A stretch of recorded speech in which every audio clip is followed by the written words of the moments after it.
I'm getting druid. That's okay. I think we're live. We're alive. We're alive. People in this movie weren't. No, but they were Well, technically they were. Okay. Well, For some the of most them were. part. Everyone thinks because you're a zombie, you don't know good coffee. Well, they're wrong. There's only one brew that gets my seal of approval. Deadly Grounds coffee is my guilty pleasure. The aroma is so intoxicating. It brings all of my neighbors out of the woodwork. Deadly Grounds coffee. Coffee to die for and zombie approved. It's good to get a little deadly. Use the front door! Oh, they're so disgusting.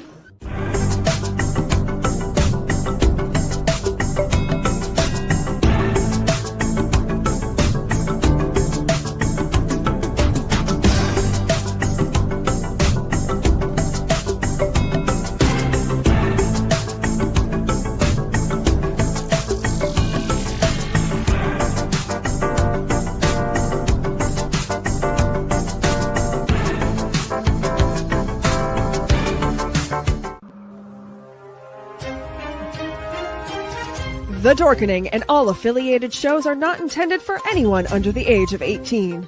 The following may contain discussions or scenes that have adult situations, graphic violence, nudity, strong sexual content, and graphic language.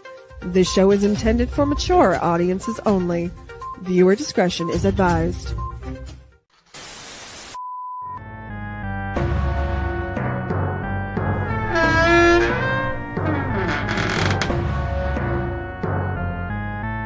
Greetings and salutations, my wonderful freaks. I am your Uncle NecRo, and I welcome you all to the Tomb of the Terrible. It's the show in which I get to lovingly assault your senses with B-movie madness.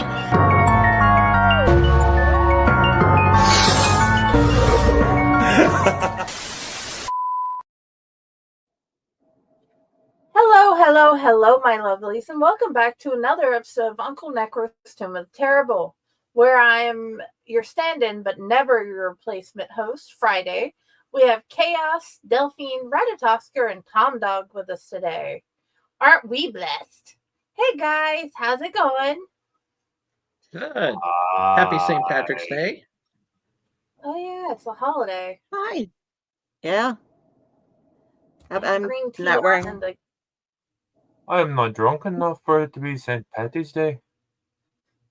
Some bullshit. Tom's got a green microphone. I'm just... Yeah. just drinking. Actually, it's a green light. I have no green, and apparently they're not wanting us to go live on certain pages on Facebook. So hopefully you can find us on YouTube, because Spring and Facebook are arguing on most of the shows now. We don't know what to do about that. Just quick PSA. Not our fault. We're trying. We keep doing the delete and go live thing like it suggests, and it just says no. So forget your hat. Yes. I am wearing green lipstick. Oh, that's good. That's good. You look gorgeous. But I'm always wearing green lipstick. There's but I wear green. every show. Now he's hiding. Okay. Don't you all? Yeah, you wear black all the time, so that's just your thing. So I was thinking, let's do the weird round and just go backwards this show and confuse people on asking people what they think. Josh, what were your first impressions?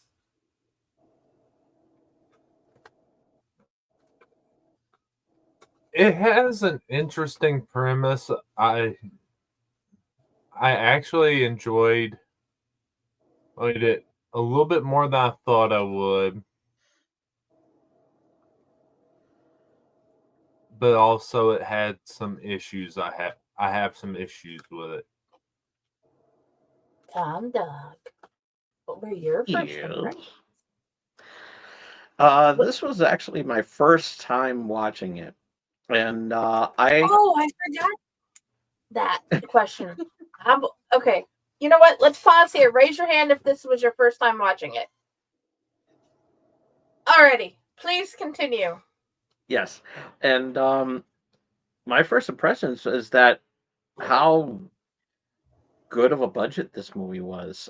Being that it was on Tubi, it's a Tubi original.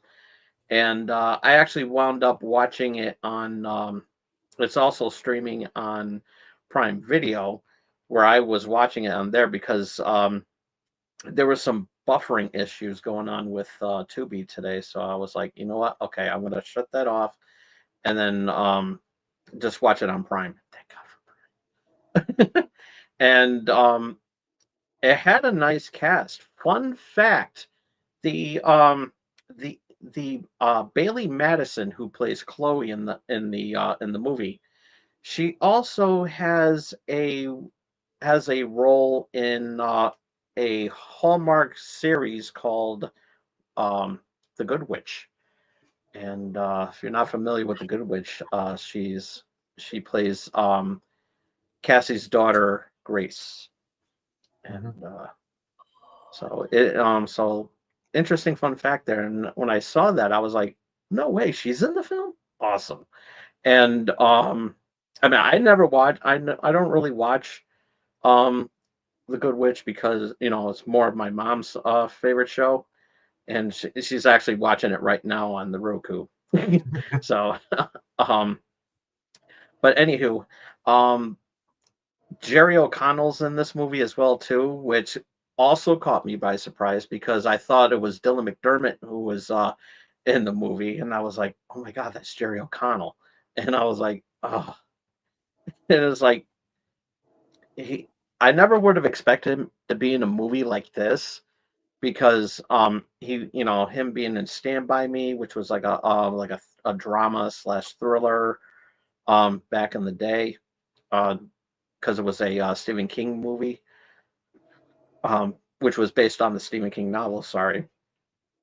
And he's been in some other roles too, and you never would have panned him to be in a um in a thriller like this. And so it really intrigued me on how he would play. And I'm going to talk about it later on my positives about this. And but yeah, this was a very interesting concept, and I liked it.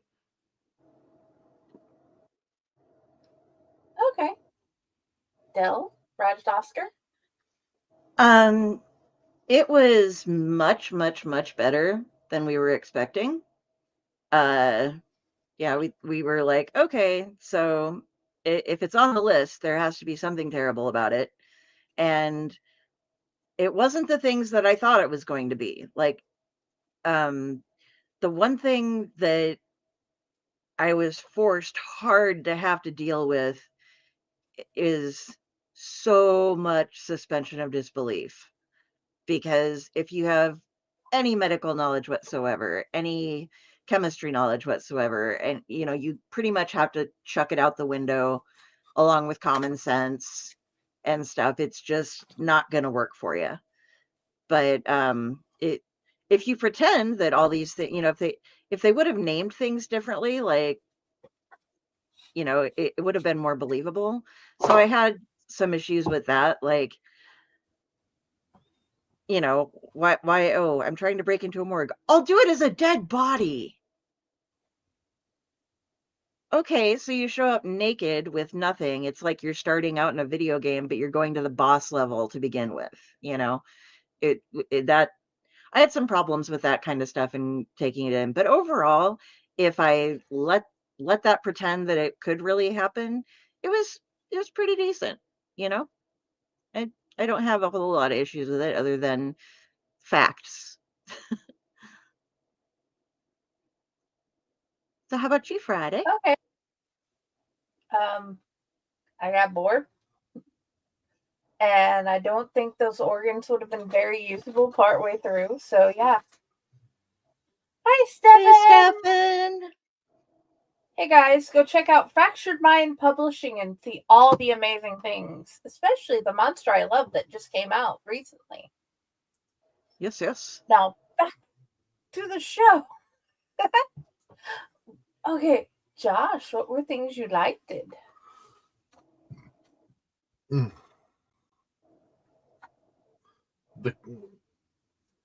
I liked the cast. As I said, I liked the premise of the movie.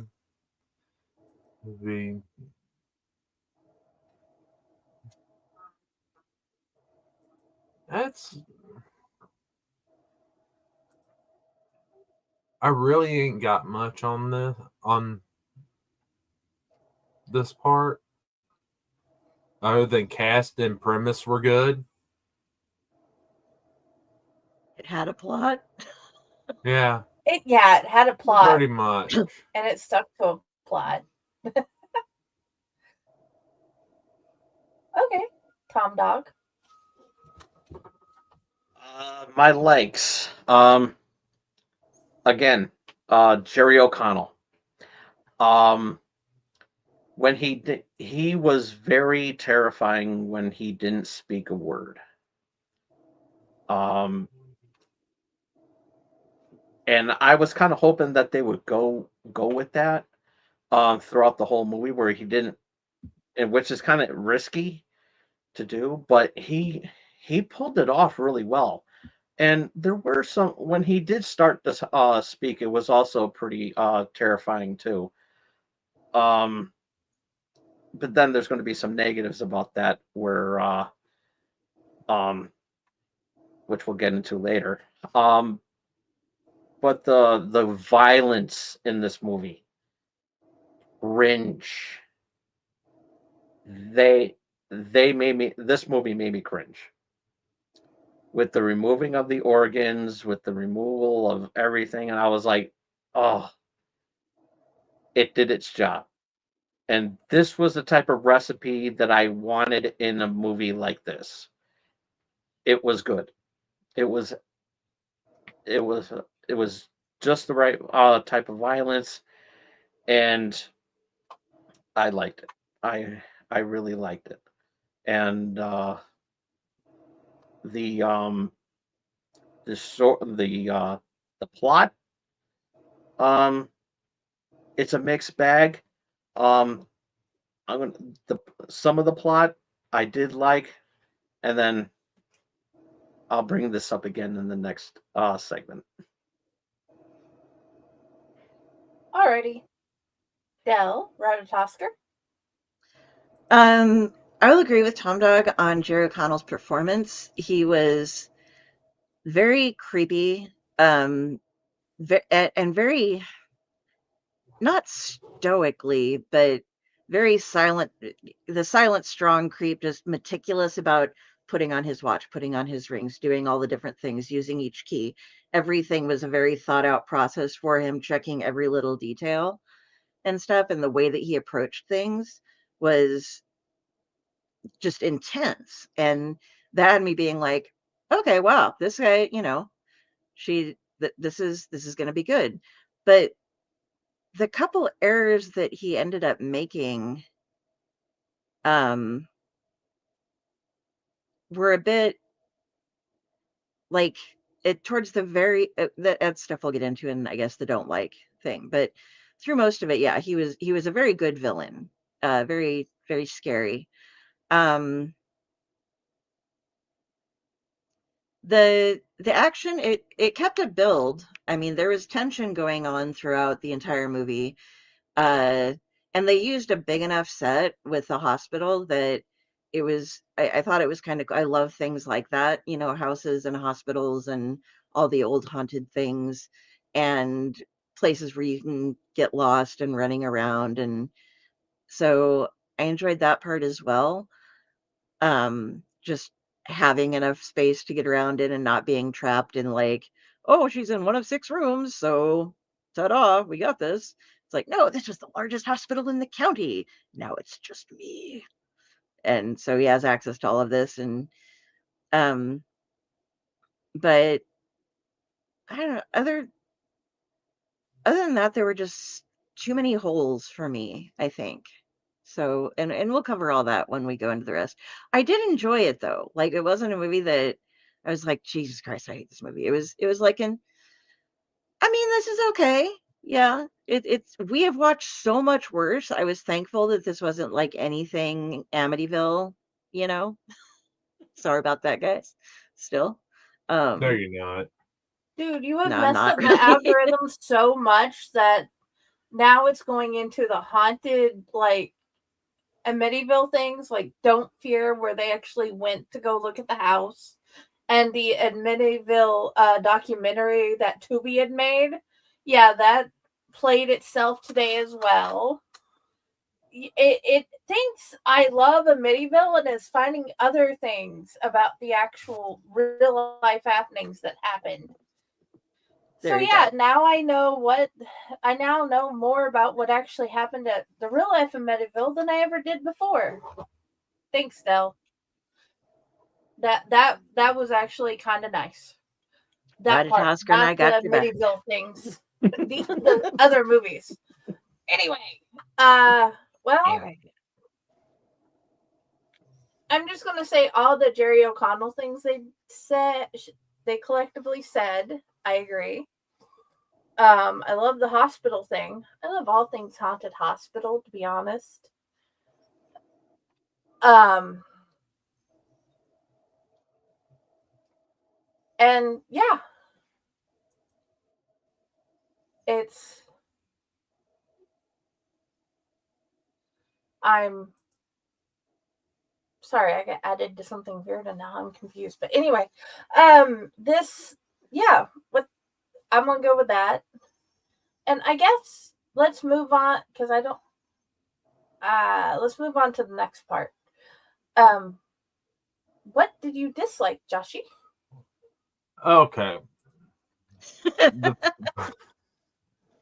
All right, let's one of my main get our seatbelts dislikes on about here. this movie had to have been the pacing. Because it started off with a decent pace, and then when she got in the hospital, it slowed down drastically to the point of almost dragging in some places. Where it honestly didn't need to. It almost seemed like they were dragging it out to extend the runtime of the movie.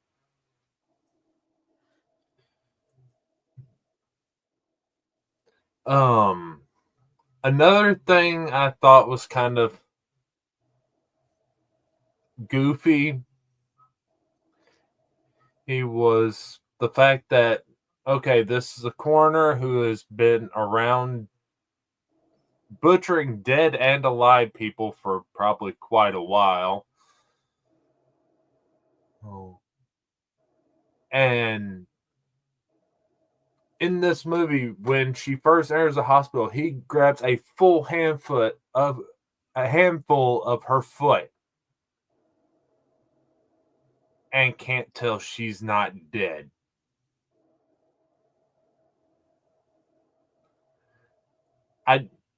I don't care what medication you're on, your body temperature is not going to drop that low to where she's awake, but her feet are still so cold, cold and clammy, she's dead. That's not happening. He was snatched that blanket off. Like, I found you, haha. Death. Interjection with what his plan was and how he's trying to keep most of these people kind of sort of alive for the organ donor. He may have thought, ooh, she's still just alive enough. I may be able to eke her over to get the organs.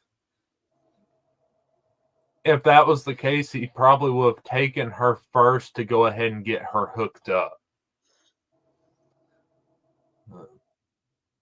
And wouldn't have risked her sneaking around, getting the keys, and then, yeah. Well, there's plot hole. Yeah. For fuck's sake, he sees her face and her eyes are open staring at him and she moves. Yeah. That Yeah. one too. Anyway, continue. Like I said, I got bored in this. Yeah. My biggest issues were mostly plot holes and the the very inconsistent pacing. That's the main thing I got. Okay. So, Tom Dog? Yes. I agree with Chaos. With the pacing of the movie. I think if they chuck out like maybe at least like maybe 15, 20 minutes of the movie, I think it would have been great. Um some of the um quirkiness with Jerry O'Connell conversing with his daughter on the phone. Um didn't really need no part of that. It would just that could have easily just chucked out of the movie. Um or maybe just like have him text or anything like that. Said, "Listen, I'm going to be home late." There was no need for that. For the video chat. Um, the beginning of the movie where we we see the two kids in the car I'm not sure why, or maybe they did um explain why they were going to go rob this place, but um to me, I didn't think that there was no explanation. Only the fact that we needed a plot hole. So yes. Oh, that was explained because TJ felt bad that Chloe was trying to pay for everything and they were losing the house and everything and her Oh, college fund. And so since he apparently can't do things like get a job, which I'm not saying is okay, I shouldn't have said that, it made me sound terrible because I know a lot of people who are trying really hard to find jobs and can't. But yeah. um that was in his mind the only way that he could help was by robbing somebody. Okay. I must have missed that part. So It's he only mentions it once or twice. It's like I did this just to help save the house, and then he's just babbling. It was when he was in a yeah. babbling mess state. So yeah, it was a And hit and miss. the and but yeah, the pay so I'll take back that one negative part. But it was just the pacing of it, the the fact that that Dell mentioned about that the coroner looked at her and she had this blank stare and everything like that, and obviously that's not how she was at the begin when she got in there in the first place. So you know he could have put two and two together and said, oh yeah, she is alive. And and the fact that that there were some moments, even when she went to go and grab the key, and she was like literally right next to him, grabbing the key. I mean, yeah, you got the chain and everything, but you could have at least had some sort of princess. And it took him a while to figure out that his keys are missing. And and yeah, that was like the pacing of it was ridiculous. And so yeah, so not a lot of negatives, but it hit where it did. Okay. Dylan Radatosker? Okay, so we're gonna start the list. I'm gonna have a bit of a Ron night tonight, and I'm adding to some of the things Should that you we guys mentioned. make you big screen? No, no, I don't want to go big screen. It'd scare people. But But you're gorgeous. yes. Okay. So, we start off, okay, she's walking around, she's got everything is on a collection notice. And she's, oh, I lost this, and my dad was a suicide, so the insurance policy didn't pay out, and you can't take our house, and they just hang up on her. What happened to the mom? Because it says that I'm assuming she's dead, but I never caught them saying how, when, or why she died. Did anybody catch that other than that she just wasn't there? She tells her brother, like, I promised mom that I would take care of you since I couldn't take care of her or dad, and everything. And we find out later that he'd been on meds and they took him off of him and it was PTSD. And so it wasn't his fault, but it was still ruled a suicide. And so nothing paid out. Okay. So they're losing money. They don't have a place to stay. She's trying to take care of her little brother. They go and shows the little brother in the car with her ex-boyfriend, which we find out later is her ex, but planning to rob. And this is where it is a plot hole, Tom. It's just they were trying to rob it to pay for the house and for her school, but they were trying to rob a fucking dispensary in the corner of a mall. Like, how much money did they think they were going to get? It's not as if people pay cash for anything anymore. And this movie was made 2022, 2023. So, it's like, you gonna like just steal all the weed and sell that or something? Because they could just go to the dispensary if you actually have one in your town. And if not, the register's going to have at most like a couple $100 in it. And they're like, the kid though, TJ, her brother, starts off, he's rambling about 1984 and he has a distinct stutter and he is obsessed and like just going crazy talking about how 1984 wasn't supposed to be an instruction manual and just like all these different things until the Roz finally grabs the book from him and throws it in the back. But he's just this hyperactive, everything is everywhere type of guy. He's obviously got some neurodivergence going on through it. And in all that, he's got these hyper focused moments and stuff. And I think they had to have filmed it out of order because he's like that for two scenes, like when he comes back to and he's trying to explain to his sister what he did when he's very upset. But other than that, he is just not that way at all. It's like he's two different characters in the movie. And maybe it was like the extreme stress, but if so, he kind of overdid it, I think.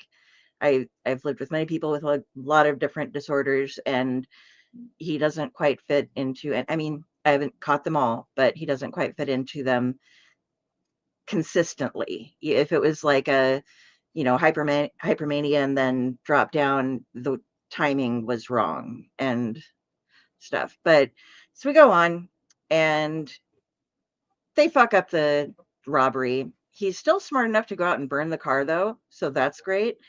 But when it comes to the phone, you can't just say like, because he's not the sharpest tool in the shed, because she's going through and checking everything, that it was his fault that he left the phone on the guy who was shot because he couldn't have gotten out, but that they planned a robbery on their phones.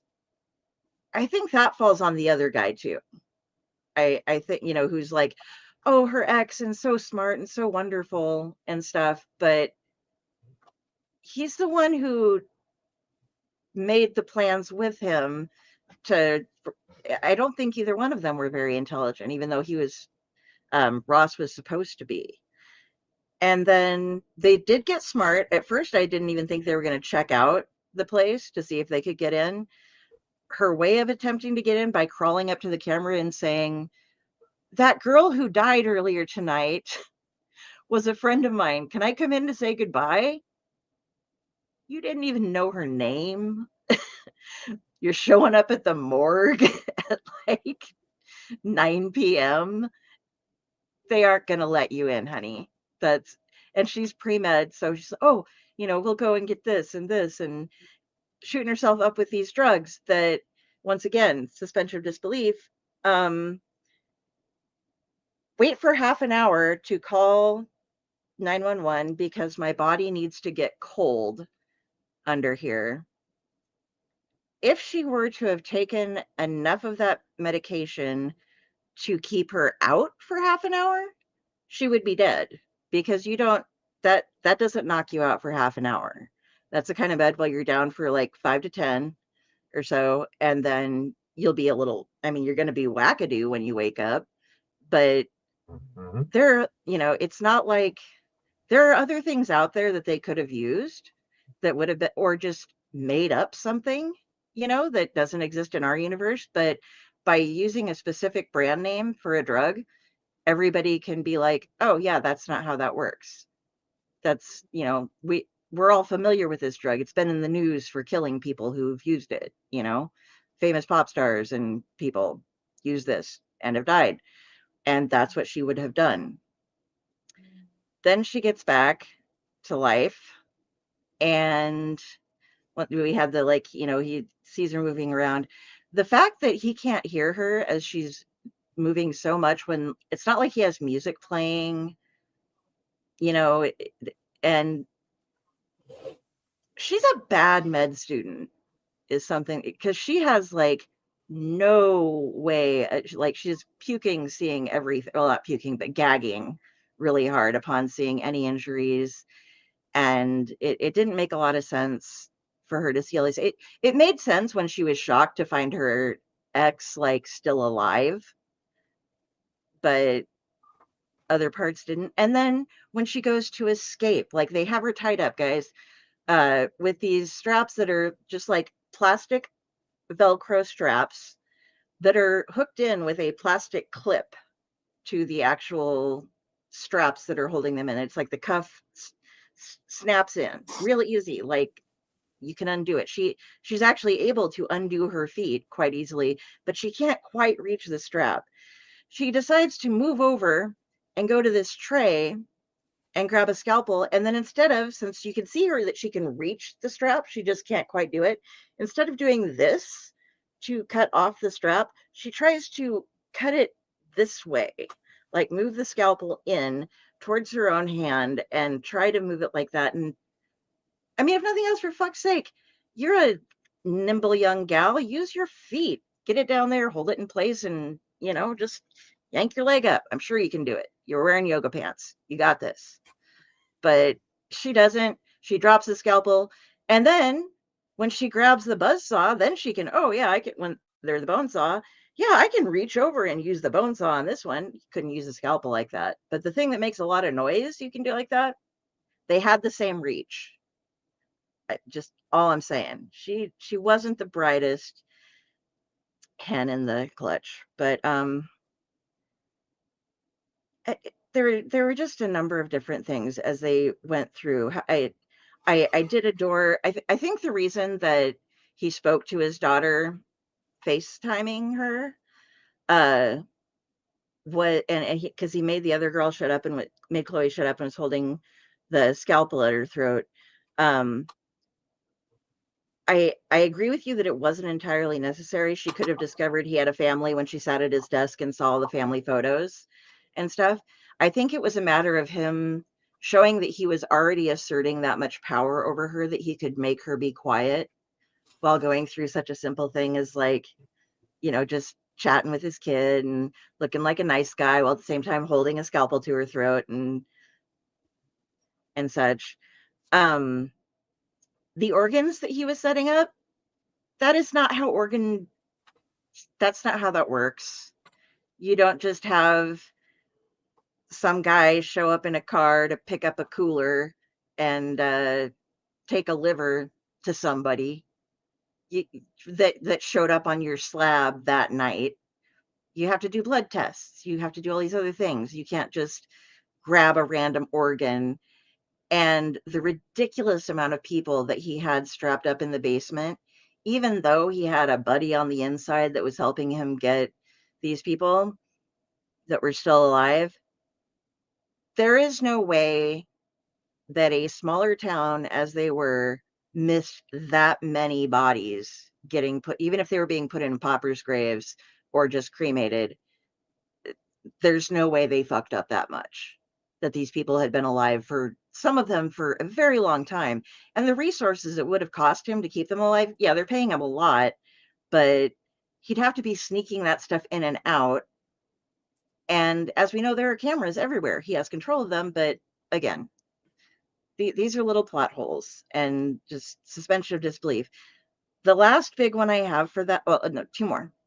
Last big one I have for that, that's a big one, is we see him using liquid nitrogen to help seal the cooler, keep everything cold. And then we see her towards the end spraying him in the face with liquid nitrogen and then smashing his head down and it crushing off. That is not how liquid nitrogen works. That is how liquid nitrogen works in a lot of movies. But I mean, people use it on the cooking channel and they just pour it and you can put your hand in it. And getting sprayed with an aerosol of it, even if it was directly in your face for 10 seconds, is not going to freeze your face to the point where it shatters. It will give you frostbite. Yeah. But it's not going to shatter and take off chunks of your face like that. That's just not possible. I mean, if she'd just held him under a fountain of it maybe for a while, it could have done that, but not going to work. And another thing with how science works, when there's a dog, they're trying to escape, and her brother's trying to climb over an electric fence, and the dog pulls him down, and she can't get the dog off of him, so she uses herself as a conductor, grabs the dog's head, and grabs the electric fence, and like toasts herself to shake this dog off, hoping that they can just jump up and run after that. She's a med student. That's not how these things work. She just didn't know any of the stuff she needed to. And then final thing is, at the end, they save the organ donor guy. He pays them for helping out a little bit. They don't get it. They make her, who can't figure out how to do shit, remove an organ from somebody. And from the corner. And then he's like, hey, do you guys need a ride home? Yeah. Their fucking car was there. Like, TJ was in the car outside of the parking lot when he called the sheriff to have him come and help him. And they drove in with the sheriff's car. So the car that was locked in was the sheriff's car. Out in the back lot, totally open, was their goddamn car. But instead, no, they're going to hop in the back of the organ mobile, which was an El Camino, and just get a ride home like that. And they have the, the sun is rising and everybody just kind of has that little dazed smile and everything's okay. They got $25,000. They left their fingerprints over an entire hospital worth of carnage, including a dead sheriff and, the coroner all fucked up. Well, she apparently was smart enough to remove organs. And I also don't understand why he shot everybody in the head down in when he was going to get caught, because they're still there. Anybody who looks at their bodies is going to be like, oh, this has been for this long. And he's a coroner. He should know that. Like, oh, we got rid of all the evidence. No, you just killed it. It's still right there. The rooms of dead people with IVs hooked to them are still hanging out with like missing eyeballs and big chunks of skin that are gone from them. I don't even think they walk out with the cell phone, but the whole thing was just to get a goddamn cell phone. And I don't know.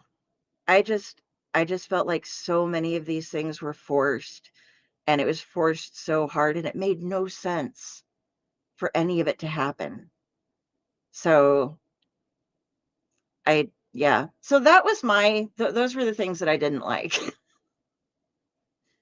Kind of decent chunk, but I mean, I still it was better than a lot of shit that we've watched. So, all right. I cannot add more. She covered everything I had on my list. Yes, Josh? Sorry about that. some of the ways he was bankrolling some of this was the fact that the guy in the El Camino is part of a black market organ trade. So he was probably using the money he was getting from selling the organs on the black market to get the other medical supplies he needed. Plus him being them saying he's the only coroner in town who's going to be examining the dead bodies for the police report. Him. Yeah. So he could pretty much tell them whatever he wants. They died this time of gunshot wound. Yeah, And you they're just not think sorry. Yeah, they're not gonna have anybody to double check behind him to question his findings. That's what he was hoping for anyway.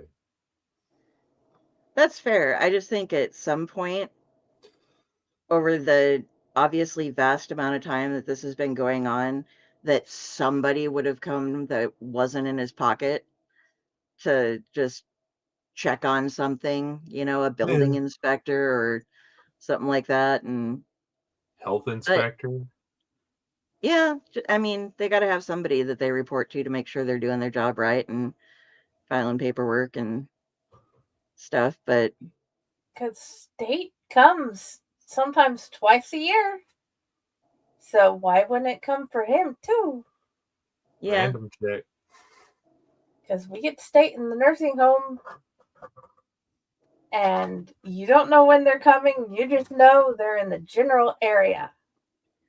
Or if any of the people that he was getting in live, their families, were going to bury them, and they go to a funeral home and they're like, I wonder why he's all stapled up.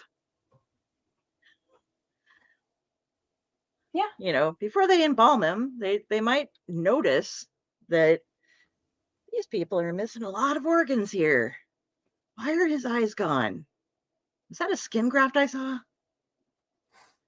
Yeah, because some coroners notice, like, hey, this is not supposed to be like this. She was beaten up, or he was beaten up. Okay. Yeah. I mean, if he's the medical examiner, he has a right to do an autopsy, but these extra things are going to be noticeable to anyone. And yeah, still leave if they could have set it on fire or something and gotten away with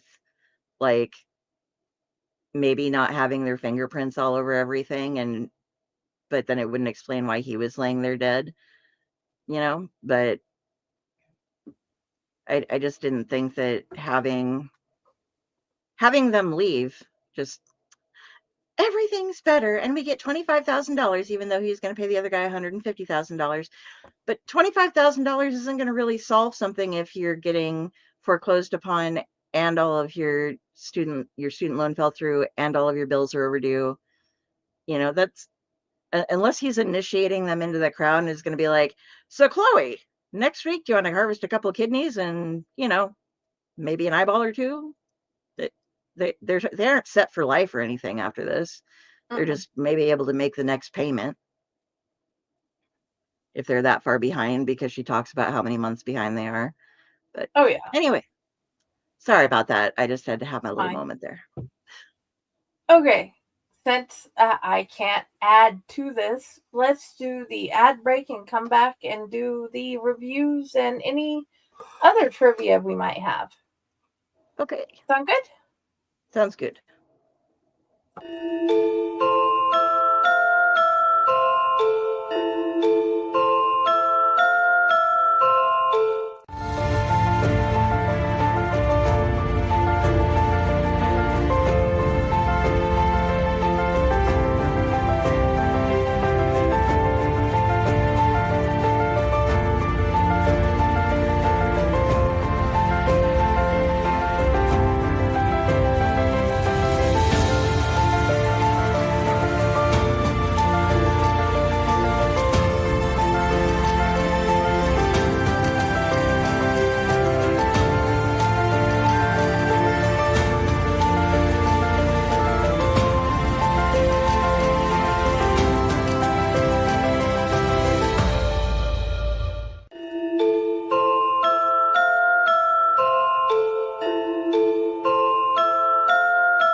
Greetings and shabibans. We are the Retro Reductopus Cephala Podcast, a long-form bi-weekly show that celebrates all the things that made growing up awesome. Yeah, that sounds good, but I don't know what all those words mean. I think what Parasite Steve's trying to say is that on Retro Reductopus, we explore a range of retro goodness, from toys, video games, and movies, to cartoons, and even snacks and school lunches. Oh. And we do it all with a positive spin, a slew of killer guests, and some very adult language. And you know what else is cool? No. This crazy show is part of the Door King Podcast Network with new episodes every Tentacle Tuesday. What's that? And if waiting 2 weeks for a new episode gives you a sad, know that we drop bonus episodes all the time, like the off-format Crow's Nest and an interview series we call The Brig.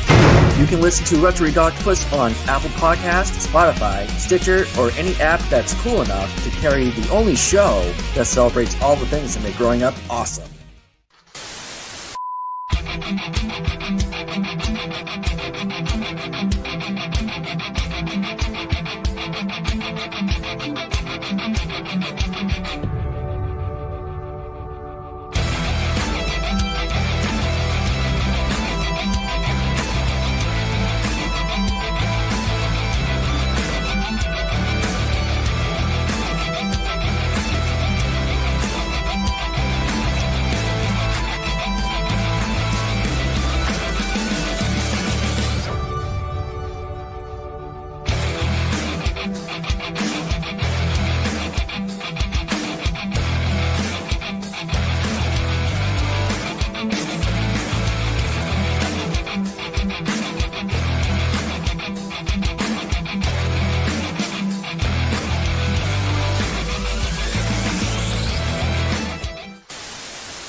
Hey, my lovelies, we're back.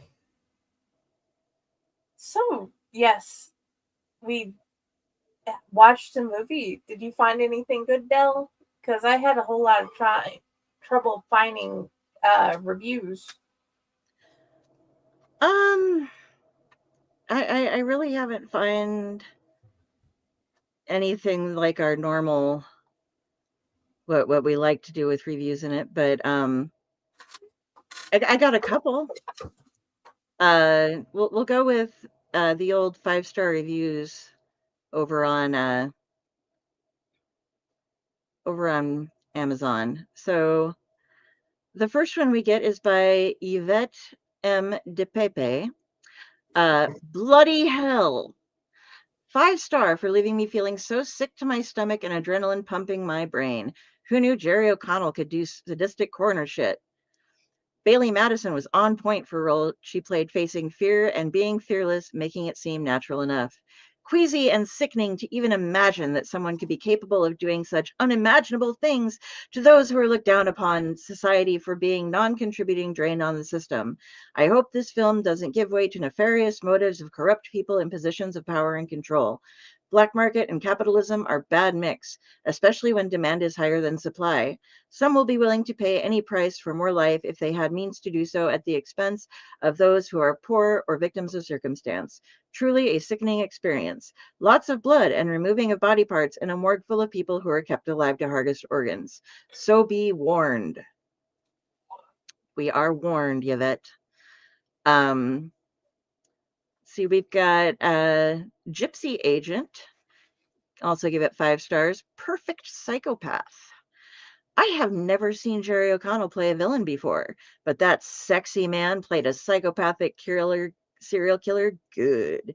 He was like Hannibal Lecter and Dexter, the good seasons, all rolled into one. Chilling psychopath. And the glee he showed when killing and maiming. Dang.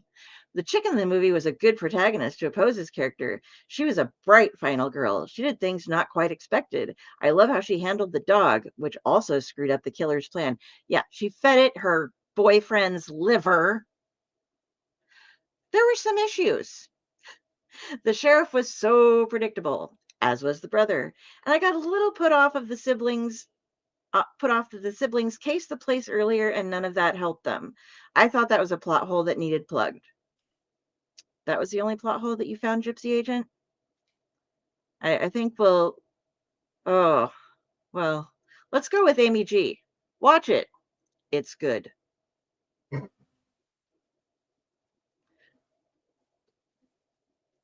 you know, I mean, what can you say? Watch it. It's good. I was looking through stuff, but I just couldn't Yeah. I just couldn't find anything else better. Like most of it Well, points that's out our fine. plot holes and oh, I guess okay, here we go. 5 out of 10 over on IMDb just because of the name of it. Uh No God, No Masters says, "You'll shoot your eye out." Chloe Albright, Bailey Madison, is left a house by her deceased father who had zero insurance. She is a student with debts the bank demands and threatens to take the house. Her brother TJ, Anthony Chappelle, and her former boyfriend Ross, Chris Lee, have a plan. They are going to rob a house owned by a man who believes in the Second Amendment. That wasn't a house, that was a dispensary. Ross is shot at the scene and pronounced dead while TJ gets away. TJ make it home, but they figure out Ross has a cell phone that they used to plan the crime. They must get it back. In order to get it back, Chloe takes some drugs to simulate death so she can have access to the morgue. Turns out Ross isn't dead yet, and that is bad news for Chloe, as the coroner, Jerry O'Connell, has his own retirement plan. You suspected where this was going from the plot, title, and picture. Watchable, mildly entertaining. So, yeah, that's the kind of the good, the bad, the roundabout where we go there. Okay.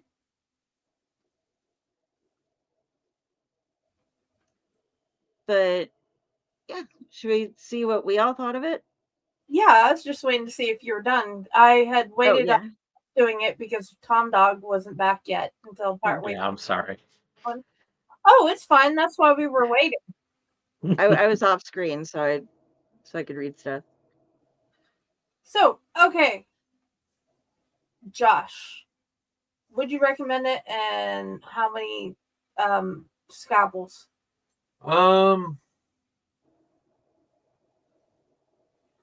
I'd probably have to give it an even. With all the plot holes and stuff, I can't really bump it higher than a 4. I mean, it was a decent movie when it wasn't boring as hell. Alrighty. And yeah, I guess I can kind of recommend at least one watch of it. Okay. Tom Dog, how many scalpels, and would you recommend? I'm gonna be fair about this, and I'm gonna give it a 6 out of 10. I would have given it an 8 had for two things. One, if it didn't drag as well as it did, and also, and actually three. Um, the the plot holes and everything like that. Um, the dragging of the movie. Also, I would have I would have liked to see like maybe some sort of an interesting take that maybe that the coroner has did some involvement with the main character's father or even mother, and that this is what happened, and would have made an interesting twist. It's like, oh, your father was here, he's down in the basement, you want to go say hi, you know that would have made sense.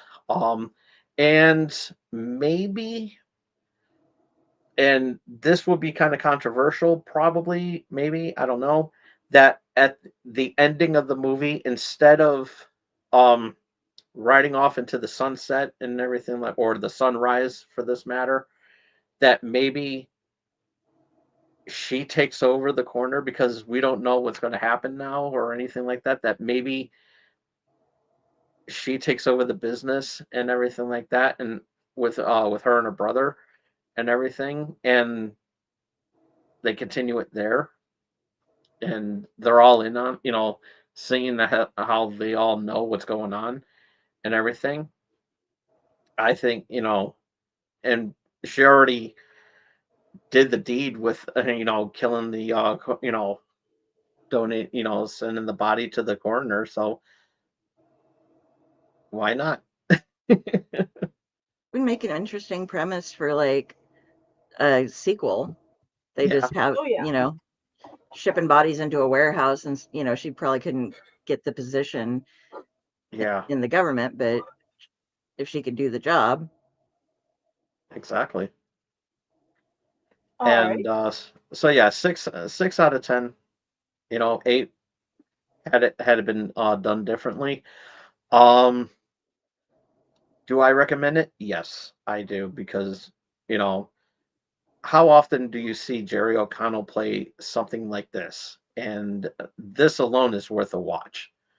At least it's like you never would expect Jerry O'Connell, when who seems like a nice guy, show being a movie like this. And yeah, that I think that's pretty awesome. And so, like, maybe just like a one and done type of deal, maybe two if you missed anything. But I don't think you miss it. I don't think you would miss anything if you only saw it one time, because how slow the pacing was. So yeah. Okay. Delphine, Ratatosker, how many scalpels and would you recommend? I think I'm gonna go with Tom Dog here and give it a 6. It would have been higher if there weren't so many factual mistakes that a lot of people would know. You know, like it's not like it would have taken more than 5 minutes of research to be like, oh, yeah, that's wrong, that's wrong, that's wrong, that's wrong. But I think a lot of us have been trained in movies to believe that some of those things happen the way they do. So maybe that's why they thought they could get away with it. I don't know. But 6, and if you want to watch a kind of a thriller, uh, and you don't have to pay for it, I'd say go ahead and watch it. I wouldn't pay to watch it, but it wasn't terrible. It was just not the best thing I've seen. But it was at least, like, the film quality was good. It wasn't a lot of, shitty camera jumps and all that kind of stuff going on. So yeah. How Alrighty. about you?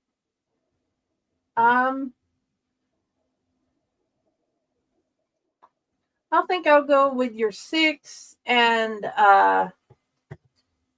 it's probably worth a lot watch. It just drug way too much for me. So yeah. Yay, I'm the asshole of the episode. You're loud. Yeah. Did we have anything else we wanted to add to this other than the finding out what we're watching next? Didn't really. Okay. Great. Let's find out what we want to watch next then. All right. Boom, boom, boom. Ba-da-da-da. The Wheel of Immorality. Are we ready? You are. 3, 2, 1, spin.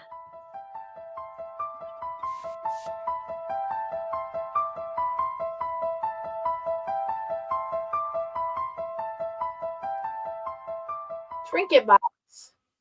Trinket box. 2 seconds and I'll find out. What were you saying? I am unaware of this movie, so. I am too. Let me add movie to the end. There we go. Yes, it is on Tubi. Tubi. All right. Alrighty. I guess. Where do you want to be found?